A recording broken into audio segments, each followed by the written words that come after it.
Shalom shalom bwoko bw'Imana ndabaramukije mu izina rya Yesu. Imana y'amahoro ikomeze kubana namwe kandi bagire neza. Mbahaye ikaze muri literaniro dukurikire ijambo ry'Imana, kandi narabwira ko ushoboye gukurikira izi nyigisho wazajya ujya kuri YouTube hanyuma ukajya kuri iyi channel yacu n'izindi nyigisho ukazibona. Izo utabashije kubona cyangwa se nizatambutse mbere wazisangaho. Ugenda kuri YouTube noneho ugakora subscribe, hanyuma wandikamo izina Pastor Frank Gisagara, hanyuma ugakora subscribe, then inyigisho zindi zikurikiye ukazajya uzibona. Imana y'amahoro ribaho umugisha rikadushima. Nyiribihe byose icyubahiro ni icyawe, amashimwe no gukomera ni ibyawe. Uri Imana yera ikiranuka, uri Imana ituzi, uri Imana itureba, uri Imana itwitaho, uri Imana iturinda, uri Imana idukiza, uri Imana itugaburira, uri Imana itwambika. Mwami w'abami icyubahiro cyose n'amashimwe no gukomera n'ibyawe. Warakoze mwami ko waducunguje amaraso y'umwana wawe w'ikinege Yesu Kristo, twebwe abatari bakuzi, abari abanyamahanga, abari batataniye ku misozi nk'intama zitagira umwungeri. Mwami wadukuje neza, waratwegereza. Uyu munsi turi bazima, turashima izina ryawe rikomeye. Habwa icyubahiro umwungeri mwiza. Ngaho ngwino bane natwe rero muri uyu mwanya, reka umwuka weraganze kandi ategeke byose. Turirikana imbaraga z'umwijima zose mu izina rya Yesu. Turamagara ko kwawe no kujya neza kwawe nk'Imana. Urakoze mwami, icyubahiro ni cyawe mu izina rya Yesu. Amen. Reka dusome ijambo ry'Imana. Ubushize twarimo tuganira ku mugabo umuhanuzi witwa Eliya. Uyu munsi rero tugiye gukomeza nanone. Ubushize twaganiriye tubona ukuntu Eliya yaje, uko yahuye n'umwami Ahabu, uko yamubwiye ko imvura itazongera kugwa kugeza igihe azabitegekera. Hanyuma Ahabu akabipinga akabihakana, bikaza kurangira abonye ko ibyo umuhanuzi Eliya yamubwiye ari byo byabaye. Uyu munsi rero tugiye gukomeza nanone tureba ubuzima bw'uyu mugabo Eliya, uko yabanye n'Imana, uko yagaragaje Imana muri icyo gihe, uko yavugiye Imana, uko Imana yamukoresheje, uko yongeye gusana igicaniro cy'Imana cyari cyarasenywe na Ahabu n'umugore wa Yezebeli. Turebe ukuntu yongeye kuzamura ububyutse muri Isirayeli, Abisirayeli bakongera bakamenya Imana yabo. Yesu nashimwe cyane. Ibyo ari byo tugiye kuganiraho rero muri zingisho zikurikiyeho. Reka dusome ijambo ry'Imana. Abami ba mbere duhere ku murongo wa 17. Biravuga ngo Eliya ateza amapfa yihisha ku kagezi kitwa Kereti. Bukeye Eliya w'Itishubi, umwe mu basuhuke b'i Gileyadi, asanga Ahabu aramubwira ati, ndahiye Uwiteka Imana ya Isirayeli ihoraho, iyo nkorera iteka yuko nta kime cyangwa imvura bizagwa muri iyi myaka keretse aho nzabitegekera. Hanyuma ijambo ry'Uwiteka rimugeraho riti, va hano ugende werekeye iburasirazuba, wihishe iruhande rw'akagezi kitwa Kereti ahateganye na Yorodani. Uzajya unywa amazi yako, kandi ntegetse ibikona kujya bikugemurirayo. Nuko aragenda agenza uko Uwiteka yavuze, ajya kuri ako kagezi Kereti ahateganye na Yorodani, agumayo. Ibikona bikajya bimuzanira umutsima n'inyama uko bukeye uko bwije, kandi akajya anywa amazi y'ako kagezi. Hashize iminsi ako kagezi karakama, kuko nta mvura yagwaga muri icyo gihugu. Amina. Yesu nashimwe cyane. Ubushize twarimo tuganira kuri uyu mugabo Eliya. Noneho tureba ukuntu yaje. Wenda mbere yuko nkomeza tubanze twibaze, bibi Eliya uyu ninde? Ni umugabo Bibiliya itatwereka inkomoko ye neza, ntabwo itwereka ibisekuru bye, ntabwo itwereka umuryango avukamo muri Isirayeli. Tubona Bibiliya itwereka aho yakomotse, ngo ni Itishubi, ngo yari mu basuhuke b'i Gileyadi. Aho niyo adresse yonyine dubasha kwerefera kugira ngo tube twamenya aho Eliya akomoka. Ntabwo Bibiliya itwereka se, ntabwo itwereka nyina, ntitwereka ibisekuru by'iwabo nk'uko abandi bantu benshi b'abahanuzi muri Bibiliya igenda bigaragaza. Rero Eliya uyu twakwibaza ngo ese ahangaha bavuga i Gileyadi aho yakomokaga, ubundi hari hatuwe n'abandi? Muri gihe Abisirayeli bavaga muri Egiputa barimo bajya i Kanani mu gihugu cy'amasezerano, bageze hafi na Yorodani nko mu burasirazuba bwaho. Noneho barahakambika. Hari imiryango itatu harimo umuryango wo kwa Rubeni n'umuryango wo kwa Gadi n'igice cy'umuryango wo kwa Manase. Bahabonye ngo hari ahantu heza cyane ko bari abantu baborozi b'inka, ngo babona bahatuye haba heza ku nka zabo. Barangije basaba yuko babareka bo bakahatura. Noneho Mose babwira yuko bazambukana n'abandi bakajya gutera, bakajya kurwana i Kanani kugira bakazafasha abandi guhindura igihugu. Noneho wenda barangiza bakazaba bagaruka, ariko kandi bafashije bene wabo urugamba. Barabyemera. Abo nibo bantu tubona batuye aho hantu. Yesu nashimwe cyane. No kuvuga ngo rero umuntu akurikiranye wenda wakwibaza ngo Eliya ashobora. Icyambere tubona nuko Eliya ari Umwisirayeli. No kuvuga ngo bishoboke ko yaba yarakomotse mu muryango eza wo kwa Rubeni, wo kwa Gadi, cyangwa se muri icyo gice cy'umuryango wo kwa Manase. Ubwo no kuvuga ngo tubireba tugenekereje mu nkomoko ye aho birivuga aho yakomokaga. Yesu nashimwe cyane. Noneho araza abwira Ahabu, aramubwira ngo icyo gihe umwami Ahabu yari yarongoye umunyamahangakazi azana ibigirwamana by'iwabo. Yazana Bayali, azana na Ashera. Twabivuzeho ubushize ko Bayali bayisengaga nk'Imana itanga imvura, Imana y'imihengeri, Imana ituma habaho Imana ya vegetation, no kuvuga ngo ibimera bikagira ubuzima bwiza. Noneho baraza bajya ku musozi witwa Karumeli. Umusozi witwa Karumeli hari igicaniro cy'Imana, baragisenya bubakaho igicaniro cya Bayali. Bumvisha Isirayeli ko Bayali ariyo Mana itanga imvura, ariyo Mana izana ubuzima, ariyo Mana nziza. Imana ya Isirayeli bababwira ko atari Imana, cyane ko Imana ya Isirayeli bavuga ko ari bo barabwira ngo ni Imana itagaragara, ariko twebwe dufite Imana igaragara. Yesu nashimwe cyane. Noneho muri icyo gihe cyo Yezebeli yari na Ahabu bari barasenye igicaniro cy'Imana, barahinduye imyemerere y'Abisirayeli, barazanye gusenga ibyo bigirwamana. Muri icyo gihe nibwo uyu mugabo witwa Eliya yaje. Eliya araza ahura n'umwami Ahabu, aramubwira ati nkurahiye Uwiteka Imana nkorera, ntago bizashoboka, ntibizabaho, ntago bizigera byongera kuba ko imvura izongera kugwa kugeza igihe jewe tuvugana nzabitegekera bikabaho. Yesu nashimwe cyane. Amaze kuvugana nawe, Imana irazibwira Eliya, ubwo umaze kwatura iyo jambo ukaba wamaze kubivuga, vaha ngaho igendere, genda wihishe ku kagezi kitwa Kreti kari hafi na Yorodani. Aho niho uzajya unywa amazi y'ako kagezi, ngo hanyuma jewe Imana nategetse ibikona ko bizajya bikugemurira ibyo kurya, hanyuma ukazajya unywa n'amazi yako. Yesu nashimwe cyane bwoko bw'Imana. Uyu munsi nagira ngo tuganire ku buzima. Uyu mugabo witwa Eliya ni umuntu wabanye n'Imana mu buryo bukomeye cyane. Ni umuntu wahanuye, ni umuntu wagaragaje imbaraga z'Imana, nubwo nta bitabo yanditse nk'abandi bahanuzi ngo wenda bimwitirirwe, ariko bagaragaza ko hari chapitre zimwe yanditse arizo zigaragazamo n'ibingibi yakoze. Yesu nashimwe cyane. Noneho yari umugabo wabanye n'Imana mu buryo bukomeye. Ndibuka muri igihe cyo Yohana Umubatiza, igihe yavutse, yari afite mission nk'iya Eliya, ngo yakoreraga Imana mu mwuka cyangwa se mu mbaraga za Eliya. N'abantu na mission yari afite, iyo Yohana yari afite yo kongera gusanganya imitima y'abana n'ababyeyi babo, ni nayo nanone Eliya yari afite yo kongera guhuza Imana n'abana bayo. Yesu nashimwe cyane.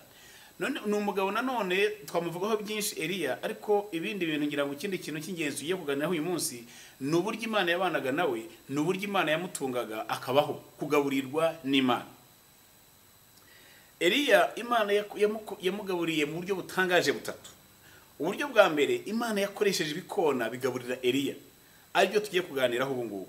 Mu buryo bwa kabiri nanone, Imana ikoresha umupfakazi w'umukene atunga Eliya. Mu buryo bwa gatatu nanone, Imana yohereza marayika wayo ngo muzanire ibyo kurya, ngo iyo ndayigenderaho iminsi 40 n'amajoro 40. Yesu nashimwe cyane. Ni umugabo ufite amateka menshi akomeye twakwigiraho, twavuga. Rero uyu munsi tugiye kureba mu buzima bwa Eliya igihe yari ari hahandi Imana yamwohereje i Kreti, aho Imana yambwiye kujya kuba, ukuntu Imana yamutunze ikoresheje igikona. Yesu nashimwe cyane. Ni gute twibaze uyu mugabo umukozi w'Imana, Imana ibwiye ngo genda ujye hariya kano kagezi kitwa Kreti, na kagezi kitaruyeho aho Yorodani iri, ariko amazi yako iyo kuzuye, igihe cy'imvura yuzuye atemba ajya muri Yorodani. none Imana iramubwira ngo ugende ujye wicareyo uhabe amazi y'akariya kagezi ariyo uzajya unywa, hanyuma nanjye nzajya nkuzanira ibyo kurya nohereje ibikona. Twakwibaza ngo ese ibikona mu busanzwe igikona mu miterere yacyo kimeze gute?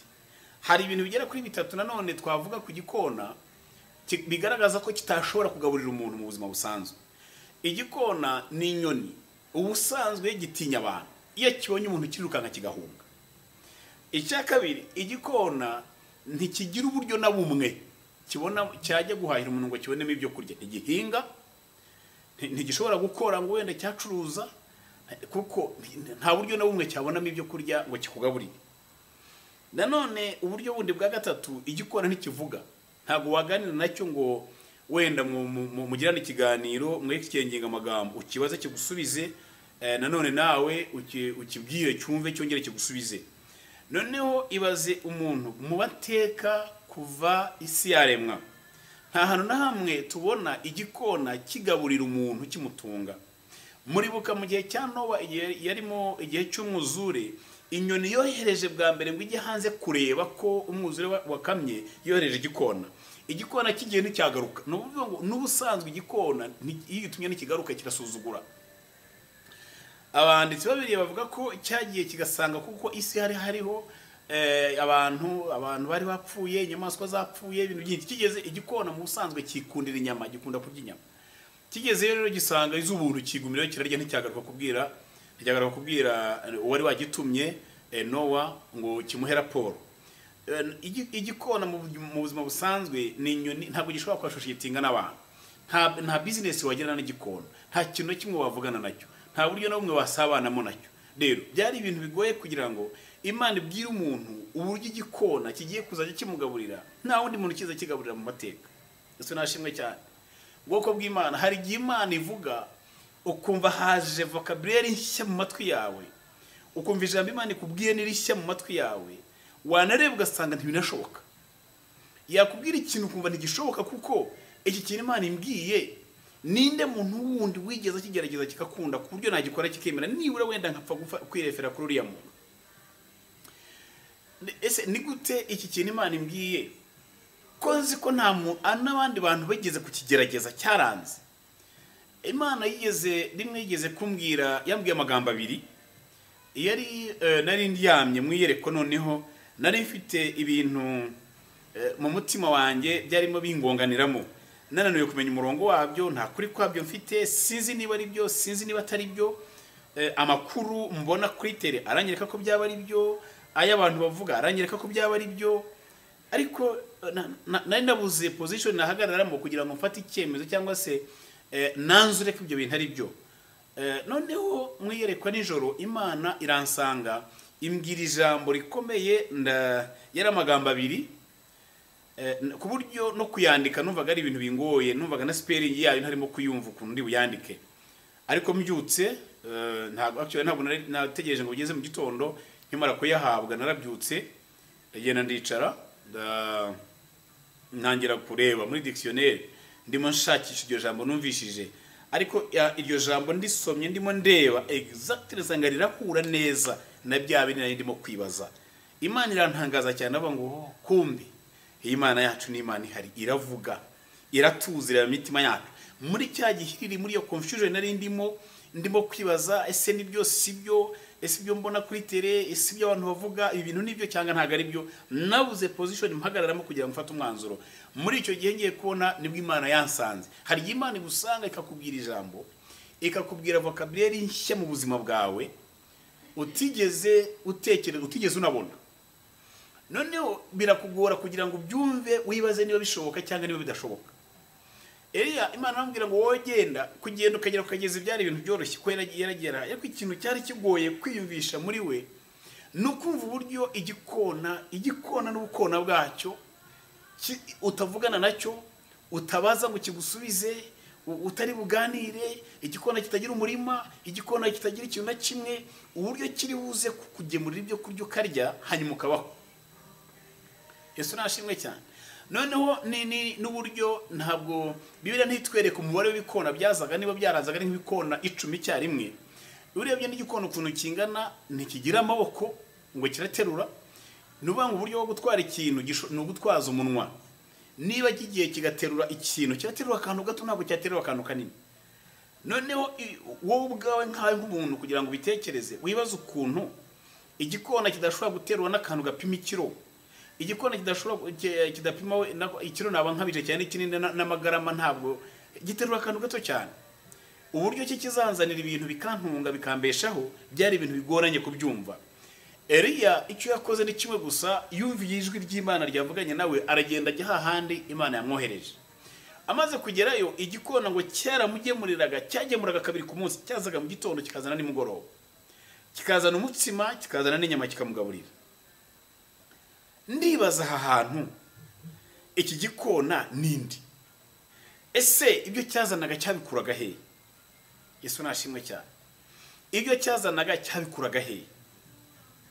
None se igikona musazi ko gikunda inyama ni gute cyayizaniraga umuntu bwacyo kitayiriye? Ese cyarabanzaga kikarya kigahaga kikabona kikazizana? Bantu b'Imana, ndabwira ngo Imana yacu ni Imana ikomeye, ni Imana ihambaye, kugira ngo uzayitekereze mu bwenge bwawe nk'umuntu, uyikurure uyumve, urebe ingano yayo, urebe igipimo cy'imbaraga zayo, urebe igipimo cy'ubwenge bwayo. Ni ibintu bigoye kugira ngo uzabyumve we nk'umwana w'umuntu. Yesu nashimwe cyane. Imana iyitegetse byose biravuga ngo ihamagara ibitariho nk'ibiriho ngo kandi byarangiza bikayitaba. Imana ugiye kuyitekerezaho ngo wibaze imikorere yayo irakuyobera.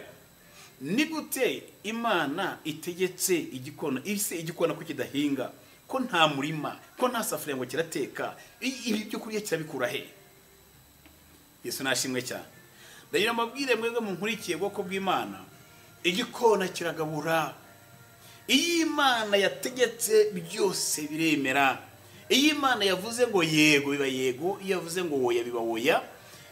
Kugira ngo ugende wicare niziye conditions cyangwa se naye ma condition bigusaba kugira ngo uyubahirize, noneho utungwe n'Imana. Imana ikoherereza igikona. Ese Imana yohereza igikona ku buzima bw'umuntu uko byagenze gute? Ni iki gishobora gutuma Imana yohereza igikona ku buzima bw'umuntu? Uzumva kenshi abarokore mu buhamya tuba tuvuga Imana yabanye nanjye, Imana yohereje igikona. Wabura n'umuntu ameze neza kuvuga tumva Imana yantumye igikona cyaraje kivuye mu Burayi kiraza. Nibyo Imana irabikorana n'uyu munsi, ibikona biracyahari, biracya aho bikuru byo kugenda dukeneye kuhamenya. Uko bibiza ntidukeneye kwimenya, icyo dukeneye gusa ni kimwe, nuko tubona igikona cyatuzaniye. Yesu nashimwe cyane.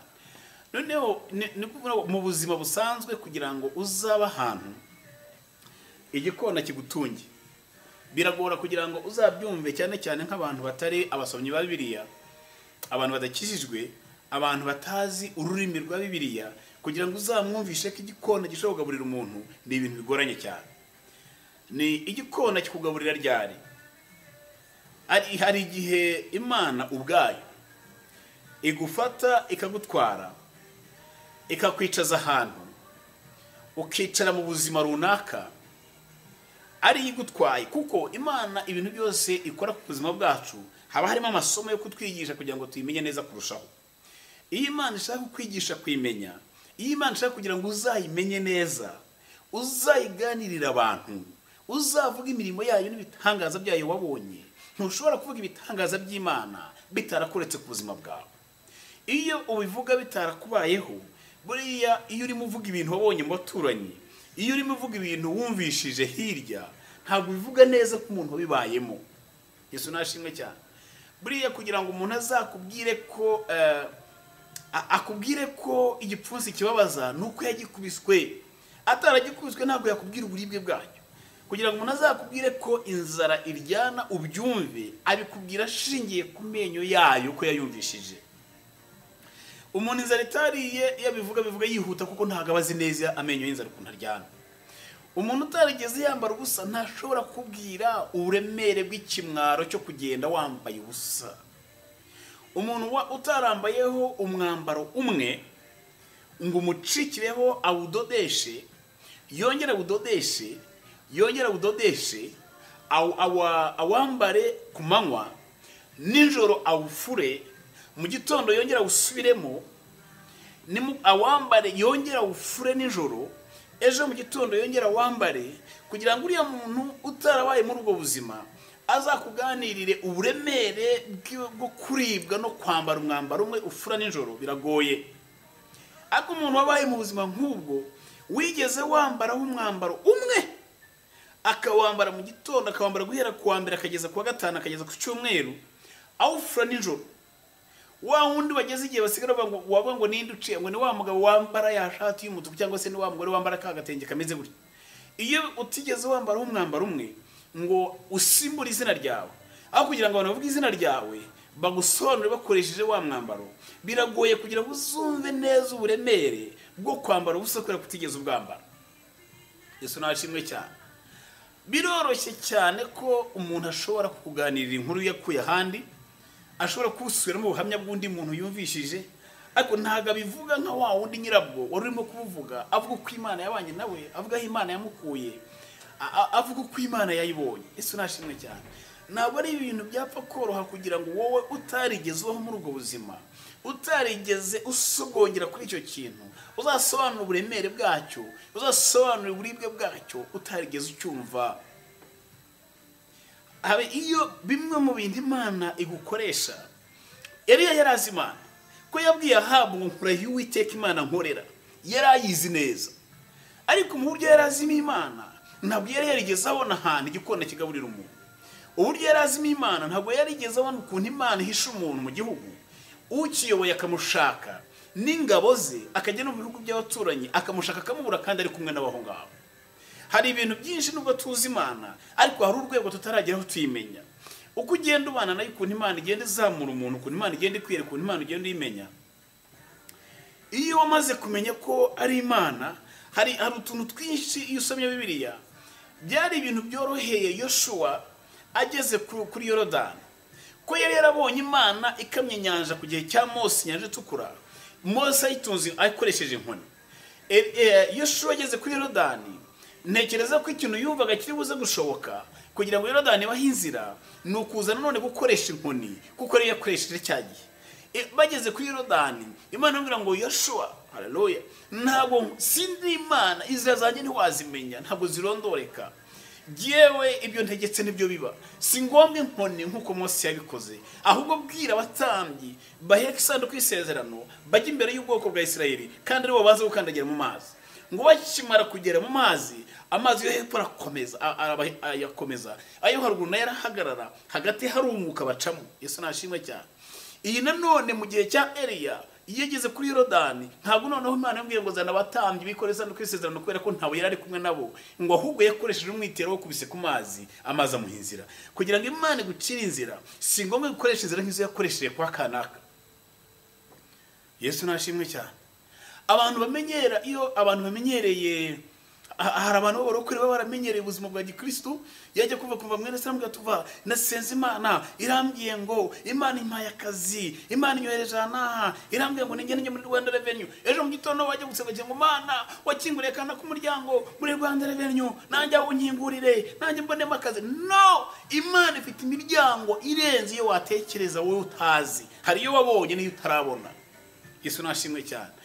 Nutegeka Imana kwibigenza, niyo izi ahantu ushobora gukingurira umuryango, ko inzira zayo ntizirondoreka bwoko bw'Imana. Imana ireba itera inyungu, turaziranye nta kibazo.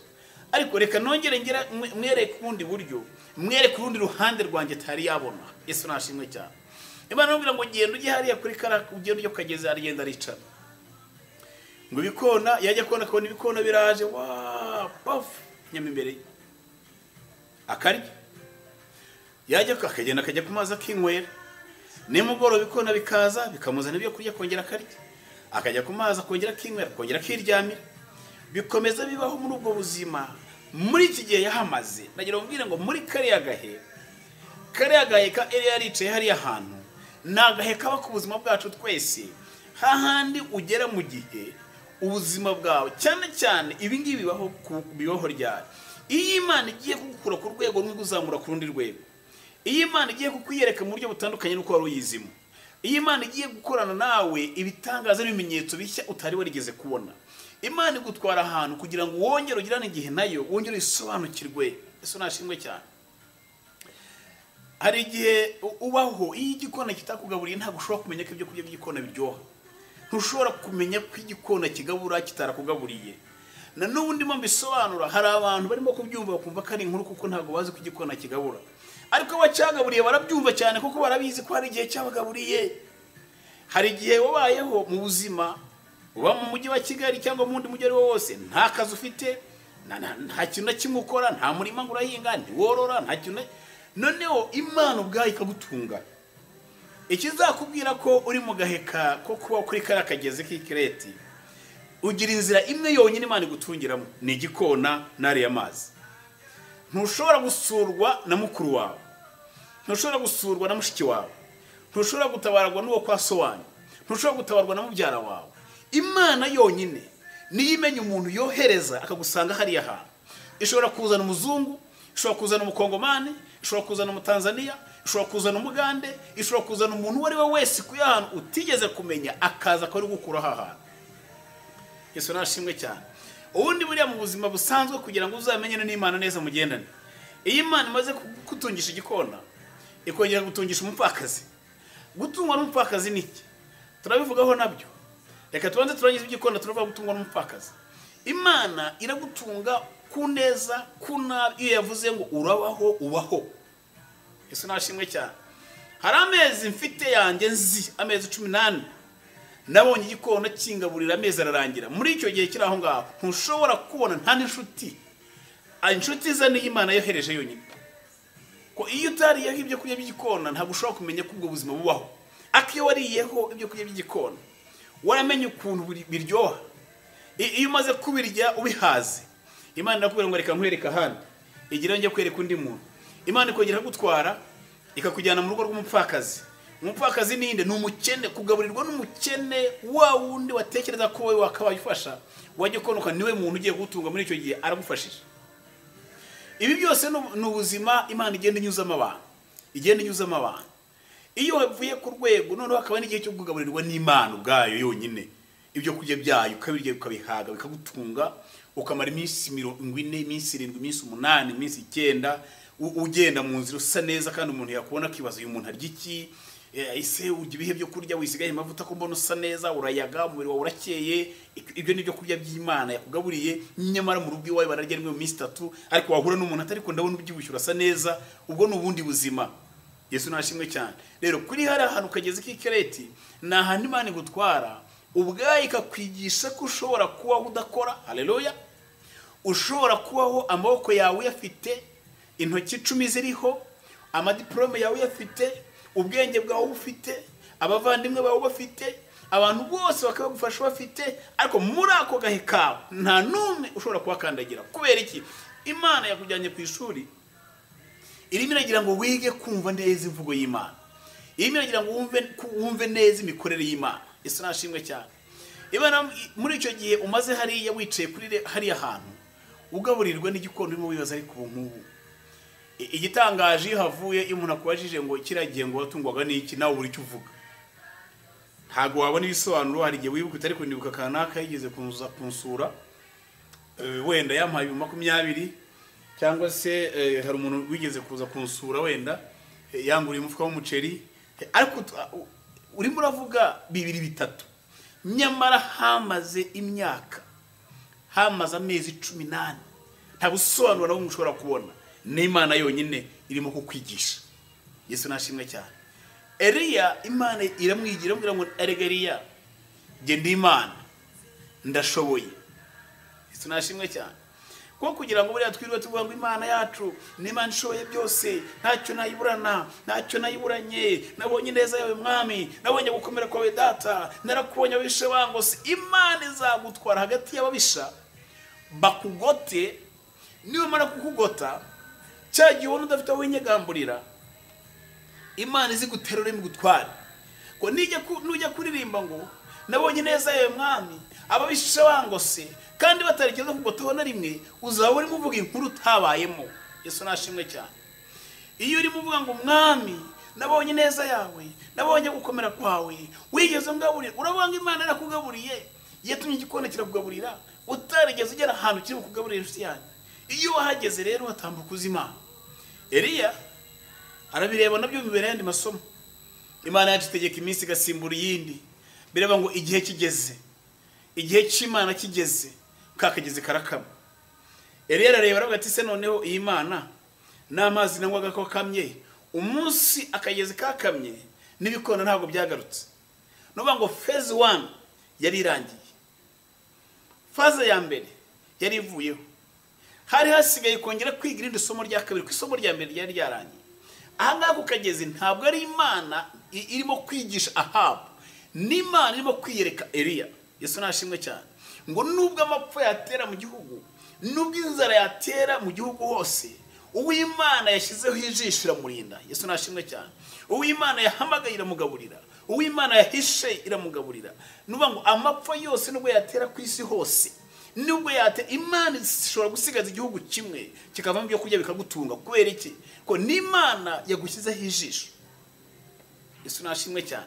Niba urimo gukora inshingano Imana yaguhamagariye gukora, niba urimo gukora iby'Imana yaguhamagariye gukora, ntabwo uzita kuri crisis yo mu gihugu. Mu gihe cya Eliya, igihe ari ku kagezi ka Kreti, mu gihugu hose hari harimo inzara, amapfa yarateye, inyamaswa zishonje, abantu bashonje, ngo Imana iramubwira ngo wowe gumira aho witurize.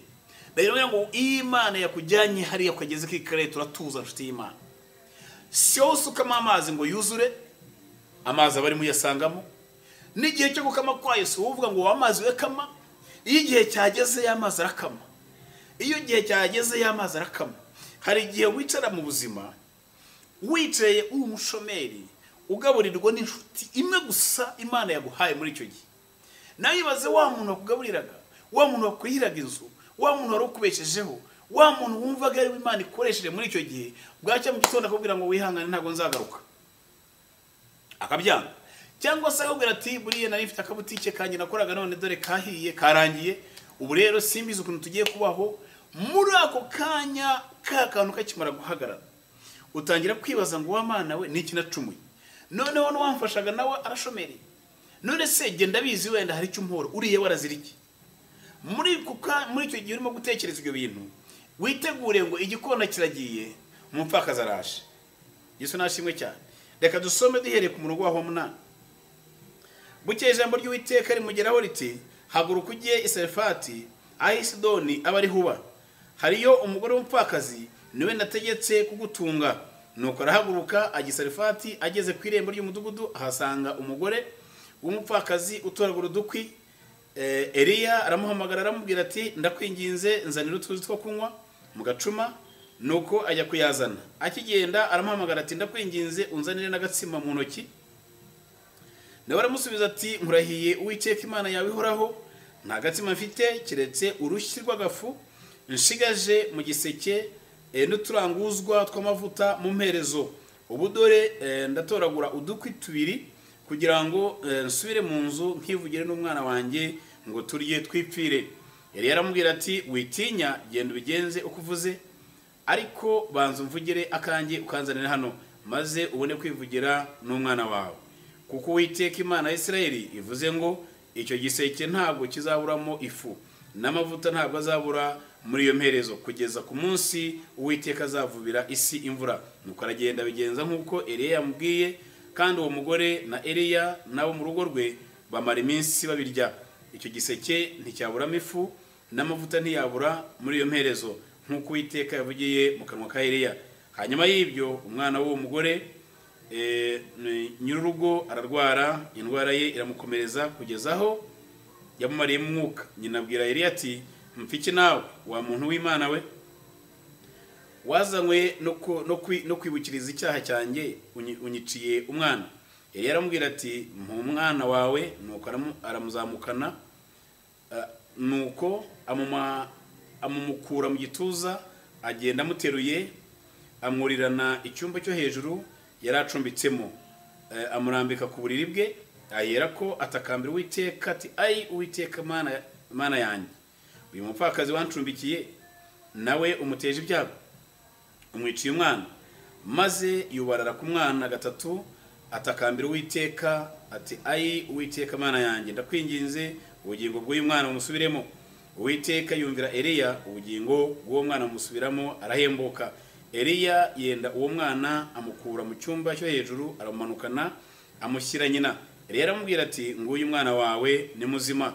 Uwo mugore abwira Eliya ati noneho menye ko uri umuntu w'Imana koko, kandi ko ijambo Uwiteka avuga ko ari ry'ukuri. Amina. Yesu nashimwe cyane. Ahangaha muri iki gihe Eliya ngo yagiye kubona ngo bukeye abona ka kagezi karakamye. Akagezi gakamye ategereza ibikona ntibyagaruka. Muri icyo gihe ibikona bitaje n'amazi yakamye, ijwi ry'Imana yazaramubwira ngo haguruka ngo ujye i Sarefati y'i Sidoni, ngo muri uriya mudugudu waho ngo hari umudamu w'umupfakazi nategetse gutunga. Nanagira ngo twibaze ngo uyu mugore wenda dushobora kuvuga ngo umuntu wese kumupfakazi ntibivuze ko umukene, ariko Bibiliya isobanuye neza ubukene bw'uyu mupfakazi ukuntu bwari bumeze. Yarageze kuri wa munsi ngo yaragiye guteka rasiyo imwe yarasigaranye uwo munsi ngo hanyuma ubuzima bukurikiyeho akipfira n'umwana we. Yesu nashimwe cyane. Eliya ahageze, wumve ubushize twigeze kuganiraho mu nyigisho ivuga ngo umushonji nagaburiye niwe wamaze inzara. Wumve ibi bintu, wumve ukuntu Imana itangaje. Umuntu araje gusanga arashonje urabibona, arakugabuza urabibona, nta mafaranga afite, nta kintu na kimwe agendana afite, akakubwira ngo ngaburira, nawe ukamubwira ngo jewe ibyo nta byo kurya mfite mu nzu, sigaje ibyo kurya ndi burya rimwe gusa nkapfa n'umwana wanjye, none urabwira ngo nimugaburire, ibyo ngaburira ndabikura he?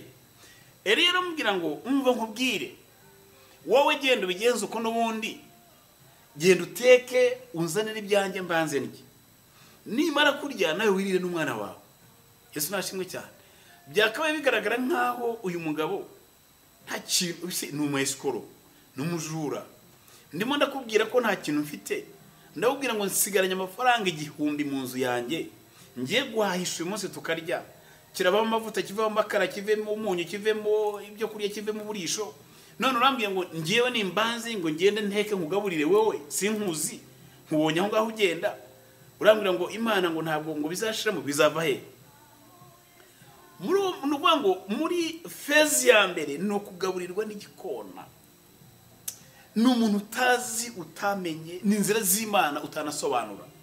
Kugira ngo uzabwire umuntu ngo nabayeho nta kazi mu mujyi wa Kigali mari imyaka 2 kandi mfite umuryango, mfite abana, mfite umugore, twese nta muntu ukora, ariko Imana yadutunga, turatambuka buracya burira, nta muntu nshinguye wishwe n'inzara.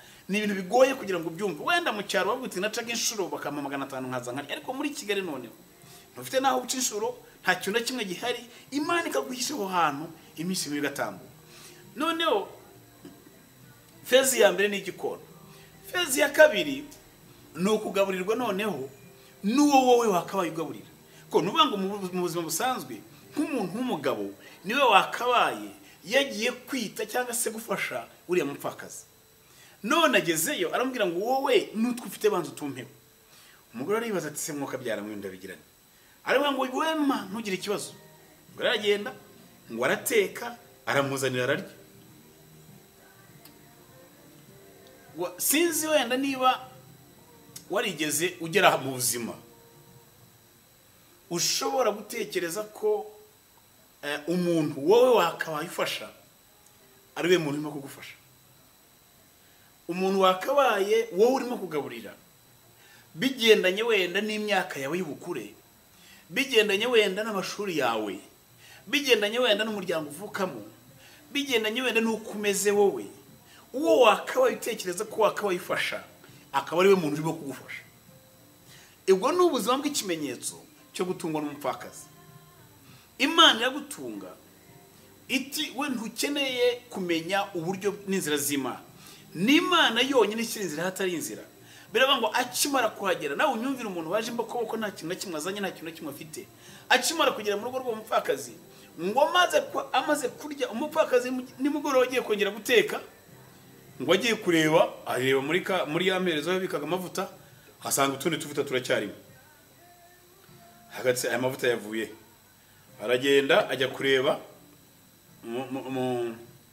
mu gafuka aho yabikaga ifu, ngo agiye kureba asanga harimo agafu nanone.